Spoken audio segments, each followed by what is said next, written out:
یہ قرآن ایک بابرکت کتاب ہے جسے ہم نے آپ صلی اللہ علیہ وسلم پر نازل کیا تاکہ لوگ اس پہ غور اور فکر کریں اور تاکہ اہل فہم اس سے نصیحت حاصل کریں۔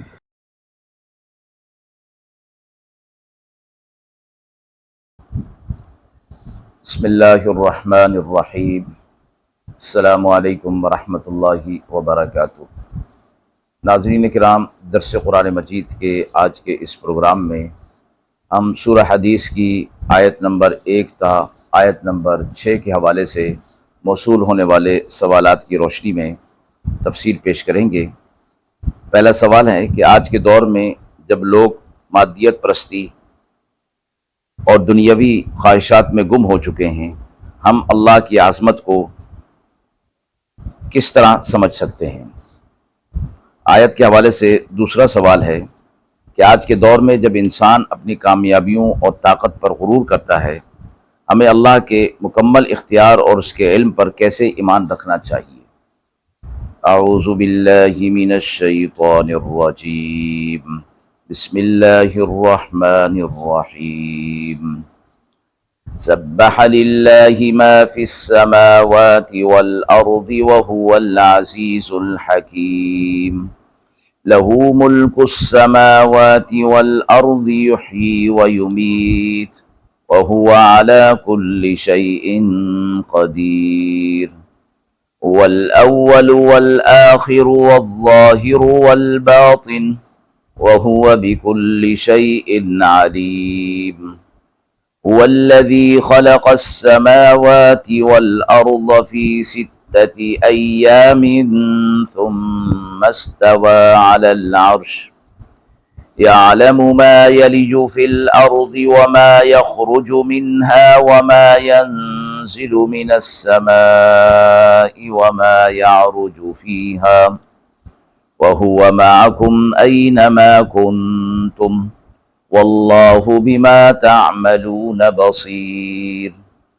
له ملك السماوات والأرض وإلى الله ترجع الأمور۔ يولج الليل في النهار ويولج النهار في الليل وهو عليم بذات الصدور۔ آیات مبارکہ کا ترجمہ ملاحظہ فرمائیں۔ اللہ کی تسبیح بیان کرتا ہے جو کچھ ہے آسمانوں میں اور جو کچھ زمین میں، اور وہی زبردست ہے، حکمتوں والا ہے۔ اسی کے لیے حکومت ہے آسمانوں کی اور زمین کی، وہی زندگی دیتا ہے اور وہی موت دیتا ہے، اور وہ سب کچھ کرنے پر قادر ہے۔ وہی سب سے اول ہے، وہی سب سے آخر، وہی ظاہر، وہی باطن، اور وہ سب کچھ جانتا ہے۔ وہی ہے جس نے بنائے آسمان اور زمین 6 دن میں، پھر قائم ہوا عرش پر۔ جانتا ہے جو زمین کے اندر جاتا ہے اور جو اس سے نکلتا ہے، اور جو کچھ نازل کیا آسمان سے اور جو کچھ اس میں چڑھتا ہے، اور وہ تمہارے ساتھ ہے جہاں کہیں تم ہو، اور اللہ جو تم کرتے ہو اس کو دیکھتا ہے۔ اسی کے لیے حکومت آسمانوں کی اور زمین کی، اور اللہ ہی تک سب امور پہنچتے ہیں۔ داخل کرتا ہے رات کو دن میں اور دن کو رات میں، اور اس کو دلوں کی بات کی خبر ہے۔ سورہ حدید کی ابتدائی آیات ہیں۔ حدیث مبارکہ میں 5 صورتوں کو مسبحات فرمایا گیا ہے، یعنی جن کے شروع میں سبح یا یسبح آیا ہے۔ ان میں سب سے پہلی صورت یہی حدید ہے، دوسری سورہ حشر، تیسری صف، چوتھی جمعہ اور 5ویں تغابن ہے۔ حضرت ارباز بن ساریہ رضی اللہ تعالی عنہ سے روایت ہے کہ رسول اللہ صلی اللہ علیہ وسلم رات کو سونے سے پہلے یہ مسبحات پڑھا کرتے تھے، اور آپ صلی اللہ علیہ وسلم نے ارشاد فرمایا کہ ان میں ایک آیت ایسی ہے جو 1000 آیتوں سے افضل ہے۔ ابن کثیر نے یہ روایت نقل کرنے کے بعد فرمایا کہ وہ افضل آیت سورہ حدید کی یہ آیت ہے، هو الاول والآخر والظاہر والباطن وهو بكل شيء علیم۔ سورہ حدید مدنی صورتوں میں سے ہے اور اس کی 29 آیتیں اور 4 رکوع ہیں۔ مذکورہ آیات کے حوالے سے پہلا سوال جو موصول ہوا ہے کہ آج کے دور میں جب لوگ مادیت پرستی اور دنیاوی خواہشات میں گم ہو چکے ہیں، ہم اللہ کی عظمت اور اس کی قدرت کو کیسے سمجھ سکتے ہیں؟ سورۃ الحدید کی آیت نمبر 1 میں اللہ تعالیٰ نے فرمایا ہے کہ اللہ کی تسبیح کرتے ہیں جو کچھ آسمان میں اور جو کچھ زمین میں ہے، وہی غالب ہے، حکمت والا ہے۔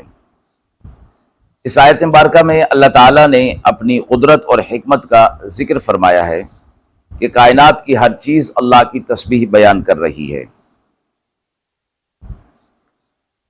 اور ایک اور آیت میں یہ فرمایا گیا کہ 7 آسمان اور زمین میں جو کچھ بھی ہے وہ سب کچھ اللہ کی تسبیح، وہ سب اللہ کی تسبیح بیان کرتے ہیں، لیکن اے انسان تم ان کی تسبیح کرنے کے انداز کو سمجھ نہیں سکتے، یہاں تک کہ وہ چیزیں کہ جو انسان یہ سمجھتا ہے کہ یہ جاندار نہیں ہیں، شجر اور حجر، پہاڑ، آسمان، زمین، چاند، سورج، ستارے، فرمایا گیا جو کچھ بھی ہے وہ سب کے سب اللہ کی تسبیح کو بیان کرتے ہیں۔ اللہ نے ان کی تسبیح کے انداز کو مخفی رکھا ہے، لیکن تسبیح بہرحال بیان کرتے ہیں۔ جب لوگ دنیا کی فانی چیزوں کے اندر گم ہو گئے اور اللہ کی شان اور اس کی عظمت کو انہوں نے بھلا دیا، اس پر غور کرنا چھوڑ دیا، تو اس قسم کی آیات اللہ تعالیٰ کی شان اور اس کی عظمت کو بیان کرتی ہیں، اور کائنات کی تخلیق، اس کے نظام کو چلانا اور اس کے ہر چیز جو اللہ کے حکم کے تابع ہے۔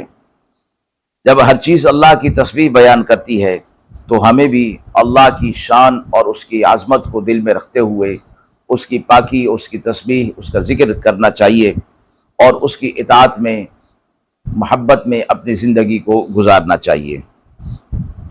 رسول اللہ صلی اللہ علیہ وسلم نے اللہ کی عظمت کو بیان کرتے ہوئے فرمایا، عن ابی ذر رضی اللہ تعالی عنہ قال قال رسول اللہ صلی اللہ علیہ وسلم انی رأى ما لا ترون واسمع ما لا تسمعون اطت السماء وحق له ان تئط ما فيه موضع اربع اصابع الا وملك واضع جبهته ساجدا للہ۔ حضرت ابو ذر رضی اللہ تعالی عنہ سے روایت ہے کہ رسول اللہ صلی اللہ علیہ وسلم نے فرمایا، میں وہ چیزیں دیکھتا ہوں جو تم نہیں دیکھتے، اور میں وہ آوازیں سنتا ہوں جو تم نہیں سنتے۔ آسمان چرچرا رہا ہے اور یہ اس کا حق ہے کہ وہ چرچرائے، کیونکہ اس میں 4 انگلیوں کے برابر بھی کوئی جگہ ایسی نہیں جہاں کوئی فرشتہ اللہ کے لیے سجدہ میں نہ ہو۔ اس حدیث مبارکہ سے بھی ہمیں یہ سبق ملتا ہے کہ پوری کائنات اللہ کی عبادت اور تسبیح اور ذکر میں مشغول ہے، ہمیں بھی اللہ کی عظمت کو سمجھنا چاہیے اور اپنی زندگی میں اس کے احکامات پر عمل کرنا چاہیے۔ مذکورہ آیات کے حوالے سے دوسرا سوال ہے کہ آج کے دور میں جب انسان اپنی کامیابیوں اور طاقت پر نازاں ہے اور غرور کرتا ہے، ہمیں اللہ کے مکمل اختیار اور اس کے علم پر کیسے ایمان رکھنا چاہیے؟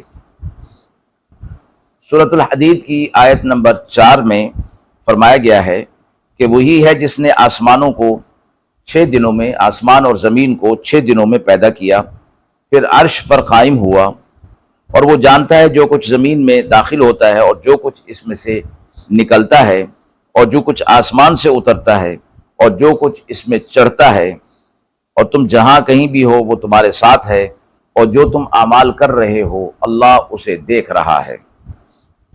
آج کے دور میں انسان اپنی کامیابیوں، علم اور طاقت پر غرور کرتا ہے، لیکن اللہ تعالیٰ اس آیت مبارکہ میں واضح فرما رہے ہیں کہ وہ ہر چیز پر قادر ہے، وہ ہر شے کو جانتا ہے، وہی ہمارا حقیقی مالک ہے، خالق ہے اور نگران ہے۔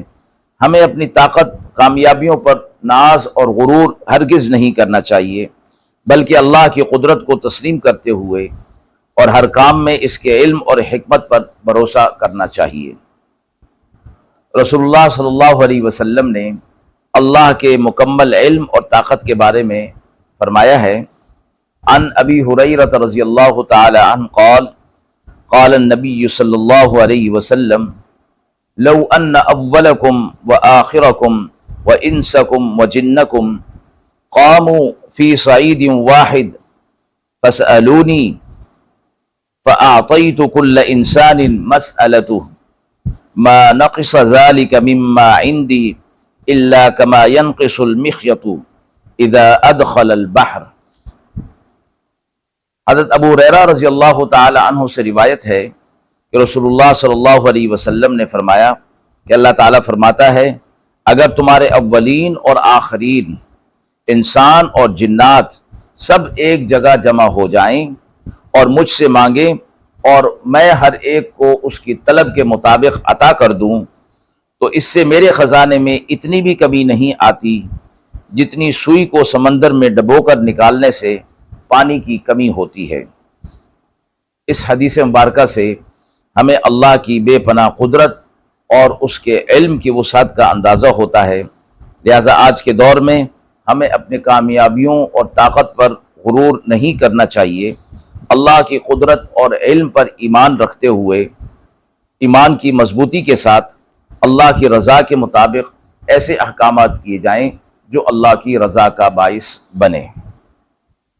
ناظرین کرام، ہم امید کرتے ہیں کہ مذکورہ سوالات کی روشنی میں جو تفصیل پیش کی گئی وہ آپ کے لیے قابل اطمینان ہوگی۔ اس حوالے سے آپ کے بھی کوئی سوالات ہوں تو ضرور کمنٹ باکس میں دیجیے گا، انشاءاللہ ان کے جوابات دینے کی پوری کوشش کی جائے گی۔ وآخر دعوانا ان الحمد للہ رب العالمین۔